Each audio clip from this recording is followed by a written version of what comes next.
Assalamualaikum warahmatullahi wabarakatuh Anda semua. Jumpa lagi dalam pembelajaran IPS bersama Bu Enti. Kali ini kita akan membahas materi bab 4, yaitu mengenai Indonesia dari masa kemerdekaan hingga masa reformasi. Peta konsep dari materi yang akan kita pelajari kali ini yaitu Negara Kesatuan Republik Indonesia melewati beberapa masa. Yang pertama, masa kemerdekaan. Yang kedua, masa demokrasi parlementer. Yang ketiga, masa demokrasi terpimpin. Yang keempat, masa Orde Baru. Dan yang kelima adalah masa reformasi. Tentunya semua masa tersebut mengalami berbagai perkembangan, baik dari segi politik, ekonomi, sosial, dan budaya. Tentunya akan mempengaruhi kehidupan masyarakat Indonesia. Baiklah, materi yang pertama yang akan kita bahas pada bab 4 ini yaitu mengenai masa kemerdekaan. Dengan dilakukan berbagai upaya, salah satunya adalah mempertahankan kemerdekaan Indonesia. Setiap tanggal 17 Agustus, kita selalu melaksanakan perayaan memperingati Hari Kemerdekaan Negara Republik Indonesia yang kita cintai. Tahukah Ananda mengapa kita selalu melaksanakan peringatan itu? Ya, peringatan Hari Kemerdekaan merupakan ungkapan rasa syukur kepada Tuhan Yang Maha Esa yang telah memberikan kemerdekaan kepada kita. Peringatan ini juga merupakan ungkapan terima kasih kita kepada para pahlawan yang telah mengorbankan harta serta jiwa dan raga mereka untuk kemerdekaan Indonesia. Namun, di balik peristiwa proklamasi tersebut, ada satu peristiwa yang melatar belakangi lahirnya kemerdekaan Indonesia, yaitu peristiwa Rengas Dengklok. Latar belakang dari peristiwa Rengas Dengklok tersebut adalah adanya perbedaan pendapat antara golongan muda dan golongan tua mengenai waktu pelaksanaan proklamasi. Golongan muda ini terdiri dari Yusuf Kunto, Singgih, Soekarni, Sayuti Melik, BM Diah, Sudiro, Wikana, Darwis, dan lain-lain. Mereka berpendapat bahwa Indonesia harus segera memproklamasikan kemerdekaannya tanpa persetujuan dari Jepang. Sedangkan golongan tua terdiri dari Insinyur Soekarno, Dr. Andes Muhammad Hatta, Dr. Rajiman Widyodingrat, dan Ahmad Subarjo. Mereka berpendapat bahwa kemerdekaan Indonesia masih perlu persiapan dan pembicaraan terlebih dahulu dengan pihak Jepang. Kemudian, para pemuda berinisiatif untuk mengadakan pertemuan. Mereka mengadakan pertemuan di asrama Baperpi di Jalan Cikini 71 Jakarta. Hasil dari pertemuan tersebut adalah kesepakatan golongan muda untuk menculik. Menculik di sini artinya mengamankan Insinyur Soekarno dan Muhammad Hatta keluar kota, yakni ke daerah Rengas Dengklok. Tujuannya untuk menjauhkan kedua tokoh tersebut dari tekanan dan pengaruh Jepang. Penculikan atau pengamanan tersebut dilakukan pada tanggal 16 Agustus tahun 1945 pukul 04 dini hari. Golongan muda membawa Insinyur Soekarno dan Dr. Andes Muhammad Hatta ke daerah Rengas Dengklok. Sementara itu, di Jakarta terjadi pertemuan antara Mr. Ahmad Subarjo dari golongan tua dan Wikana dari golongan muda. Hasil pertemuan tersebut, mereka akhirnya sepakat bahwa proklamasi kemerdekaan harus segera dilakukan di Jakarta. Selanjutnya pada sore harinya, tepatnya pada pukul 17.30, Ahmad Subarjo tiba di Rengas Dengklok untuk menjemput Insinyur Soekarno dan Muhammad Hatta. Akhirnya, Insinyur Soekarno pun sepakat untuk segera memproklamasikan kemerdekaan Republik Indonesia. Setelah dijemput, lalu mereka mengadakan perumusan teks proklamasi. Perumusan tersebut dilakukan pada pukul 23.00. Rombongan Soekarno dan Hatta tiba di Jakarta. Perumusan teks proklamasi dilaksanakan di rumah Laksamana Tadashi Maeda di Jalan Imam Bonjol nomor 1 Jakarta. Dalam hal ini, ada 3 tokoh yang merumuskan teks proklamasi, yaitu Insinyur Soekarno, Dr. Andes Muhammad Hatta, dan Ahmad Subarjo. Selanjutnya, teks tersebut diketik oleh Sayuti Melik. Tentunya Ibu Fatmawati sebagai istri Soekarno pun berperan dalam proklamasi. Dia menjahit bendera merah putih untuk acara proklamasi kemerdekaan. Selanjutnya, untuk mengiringi proklamasi kemerdekaan tersebut, dibuatlah lagu Indonesia Raya yang diciptakan oleh W.R. Supratman. Pada esok harinya, yaitu tanggal 17 Agustus tahun 1945, teks proklamasi dibacakan di kediaman Insinyur Soekarno, yaitu di Jalan Pegangsaan Timur nomor 56 Jakarta pada pukul 10 pagi. Kami, bangsa Indonesia, dengan ini menyatakan kemerdekaan Indonesia.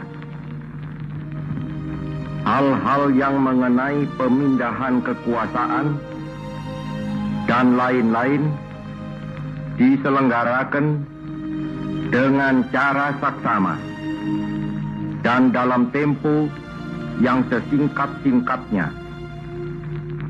Jakarta, 17 Agustus 1945, atas nama bangsa Indonesia, Soekarno, Hatta. Selanjutnya, untuk melengkapi pemerintahan NKRI, dilaksanakanlah sidang yang pertama oleh Panitia Persiapan Kemerdekaan Indonesia yang dilaksanakan pada tanggal 18 Agustus tahun 1945 dengan menghasilkan beberapa keputusan. Yang pertama, mengesahkan dan menetapkan UUD 1945. Yang kedua, memilih Insinyur Soekarno sebagai presiden dan Dr. Andes Muhammad Hatta sebagai wakil presiden. Dan yang ketiga adalah membentuk Komite Nasional sebagai pembantu presiden. Kemudian keesokan harinya, tepatnya pada tanggal 19 Agustus 1945, diadakan lagi sidang PPKI yang kedua dengan menghasilkan dua keputusan. Yang pertama, menetapkan 12 kementerian yang nantinya akan membantu tugas presiden dalam pemerintahan. Yang kedua, membagi wilayah Republik Indonesia menjadi 8 provinsi.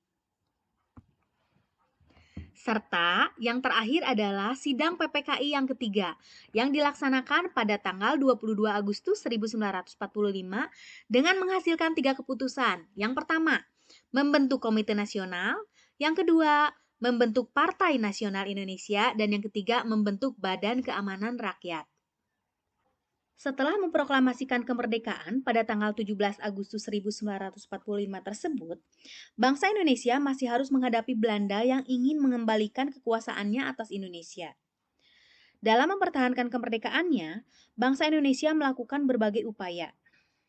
Upaya-upaya tersebut diantaranya yaitu perjuangan fisik atau perjuangan bersenjata dan dengan cara diplomasi. Perjuangan fisik yang pertama yaitu insiden Hotel Yamato. Merupakan peristiwa perobekan bendera Belanda merah putih biru menjadi bendera Indonesia atau merah putih. Insiden Hotel Yamato terjadi pada tanggal 19 September 1945 di Hotel Yamato, Surabaya. Insiden ini diawali oleh tindakan beberapa orang Belanda yang mengibarkan bendera Belanda merah putih biru di tiang bendera Hotel Yamato. Tindakan tersebut menimbulkan kemarahan rakyat Surabaya.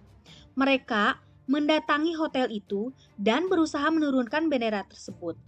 Akhirnya, bendera Belanda berhasil diturunkan dan bagian bendera yang berwarna biru itu dirobek.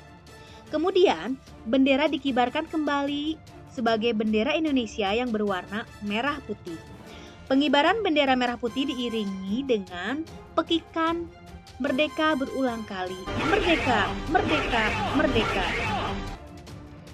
Pertempuran bersenjata yang kedua adalah Pertempuran Surabaya. Pertempuran Surabaya merupakan satu rangkaian peristiwa pertempuran yang terjadi antara tentara Indonesia dan tentara sekutu yang berlangsung sejak tanggal 27 Oktober sampai 20 November 1945. Tetapi pertempuran yang paling besar tersebut terjadi pada tanggal 10 November tahun 1945. Pertempuran Surabaya ini diawali dengan kedatangan Brigade 49 Divisi India ke-23 Tentara Sekutu di bawah komando Brigadir Jenderal Malabi pada tanggal 25 Oktober 1945 di Surabaya. Tugas pasukan ini adalah melucuti tentara Jepang dan menyelamatkan tahanan perang sekutu di Indonesia. Pertempuran bersenjata yang ketiga adalah Pertempuran 5 Hari di Semarang. Peristiwa ini terjadi antara rakyat Indonesia di Semarang dengan tentara Jepang. Perjuangan bersenjata yang keempat adalah Pertempuran Ambarawa. Pertempuran Ambarawa adalah peristiwa perlawanan rakyat Indonesia terhadap tentara sekutu yang terjadi di Ambarawa, Jawa Tengah. Peristiwa ini diawali dengan kedatangan tentara sekutu di bawah pimpinan Brigadir Jenderal Bethel di Semarang pada 20 Oktober 1945. Kedatangan mereka bertujuan untuk melucuti senjata tentara Jepang dan mengurus tawanan perang tentara Jepang yang ada di Jawa Tengah. Selanjutnya, perjuangan bersenjata yang kelima adalah peristiwa Bandung Lautan Api. Peristiwa Bandung Lautan Api adalah peristiwa kebakaran besar yang terjadi di kota Bandung, Jawa Barat pada tanggal 23 Maret 1946. Kota Bandung sengaja dibakar oleh Tentara Keamanan Rakyat atau TKR dan rakyat setempat dengan maksud agar tentara sekutu tidak dapat menggunakan kota Bandung sebagai pos-pos militer. Lalu perjuangan bersenjata yang keenam adalah Pertempuran Medan Area. Ini adalah sebuah peristiwa perlawanan rakyat terhadap tentara sekutu yang terjadi di Medan, Sumatera Utara pada tanggal 9 Oktober 1945. Pasukan sekutu yang dipimpin oleh Brigadir Jenderal Kelly tiba di kota Medan. Kedatangan tentara sekutu ini ternyata diboncengi oleh tentara Nika yang bertujuan mengambil alih pemerintahan. Hal ini memicu munculnya perlawanan rakyat di kota Medan. Selanjutnya, perjuangan bersenjata yang ketujuh adalah Pertempuran Puputan Margarana. Ini merupakan salah satu pertempuran antara Indonesia dan Belanda yang terjadi pada tanggal 20 November 1945. Pertempuran ini diawali dengan kedatangan pasukan Belanda yang berjumlah sekitar 2.000 tentara disertai tokoh-tokoh yang bersedia bekerja sama dengan Belanda di Bali. Kedatangan Belanda di Bali tersebut bertujuan untuk membantu pendirian sebuah negara boneka yang diberi nama Negara Indonesia Timur. Belanda kemudian membujuk Letkol I Gusti Ngurah Rai untuk bergabung, namun bujukan tersebut ditolak. Perjuangan bersenjata yang terakhir adalah Serangan Umum 1 Maret 1949. Serangan ini bertujuan untuk menunjukkan kepada dunia internasional bahwa Republik Indonesia cukup kuat untuk mempertahankan kemerdekaan meskipun ibu kotanya telah diduduki oleh Belanda. Selanjutnya, perjuangan bangsa Indonesia dalam mempertahankan kemerdekaan yaitu dengan cara perjuangan diplomasi. Melalui perjuangan diplomasi, bangsa Indonesia berupaya menunjukkan kepada dunia internasional bahwa kemerdekaan dan kedaulatan yang telah diraih bangsa Indonesia pantas untuk dibela dan dipertahankan. Selain itu, bangsa Indonesia berusaha menunjukkan sikap dan itikat baik dalam menyelesaikan perselisihan dengan Belanda. Berikut adalah beberapa upaya diplomasi yang dilakukan oleh bangsa Indonesia untuk mempertahankan kemerdekaannya. Yang pertama adalah Perundingan Linggarjati. Perundingan ini dilakukan antara Indonesia dengan Belanda yang dilaksanakan di Linggarjati, Kuningan, Jawa Barat. Perundingan ini dilaksanakan pada tanggal 10 November tahun 1946. Perundingan ini menghasilkan beberapa kesepakatan yang ditandatangani secara resmi oleh kedua negara pada tanggal 25 Maret tahun 1947. Perjuangan diplomasi yang kedua adalah Perundingan Renville. Perundingan ini diselenggarakan di atas kapal Angkatan Laut Amerika Serikat yang bernama Renville, yang berlabuh di Teluk Jakarta. Perjuangan diplomasi yang ketiga adalah Perundingan Rumproyen. Kenapa dinamakan Rumproyen? Karena delegasi Indonesia diwakilkan oleh Mr. Muhammad Rum, sedangkan dari Belanda diwakilkan oleh Van Rooyen. Perjuangan diplomasi yang terakhir adalah Konferensi Meja Bundar. Merupakan sebuah pertemuan yang dilaksanakan di Den Haag, Belanda pada tanggal 23 Agustus sampai 2 November 1949. Konferensi Meja Bundar merupakan tindak lanjut dari perundingan-perundingan sebelumnya. Nah, itu tadi merupakan beberapa peristiwa penting sebelum mencapai kemerdekaan dan sesudah mencapai kemerdekaan. Sampai di sini pertemuan kita kali ini. Semoga bermanfaat. Terima kasih. Wassalamualaikum warahmatullahi wabarakatuh.